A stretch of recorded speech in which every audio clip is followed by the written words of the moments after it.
Late Tuesday evening, the last day of July, Walt pressed send on his computer's email program and marveled that his manuscript would reach his agent's computer within minutes.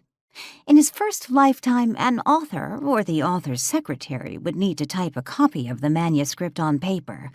Copy machines had not yet been invented, and mail it through the postal service, which could take days or weeks to reach its destination.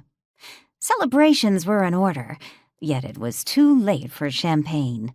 Danielle was already in the shower, getting ready for bed, and when she was done, it was his turn. Walt stood up from his desk, stretched, and went to turn down the bed before taking his shower. The next morning, the couple decided on a low-key celebration for Walt's second submission to his editor. They walked down to Pier Cafe for breakfast. When they returned home, they each grabbed a book and headed to the back patio to read. Clouds dotted the sky, and the afternoon temperatures hovered in the mid-60s. When they heard the mailman arrive, they both went inside. Walt settled on the sofa with his book, while Danielle went to retrieve the day's mail.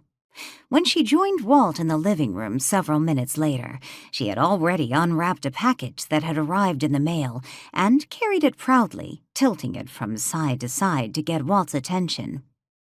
He looked up from his book and silently watched Danielle break into a lively jig. In her hand, she carried a broom.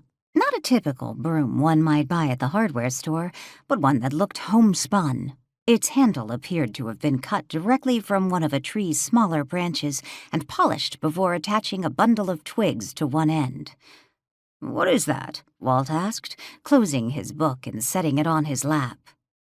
"Isn't it obvious? It's a broom." "Yes, I see that. But what are you doing with it? Certainly you don't intend to have Joanne use that thing." Danielle laughed. "Of course not, silly." She held the broom out for him to inspect and asked, "What does it make you think of?" Walt shrugged.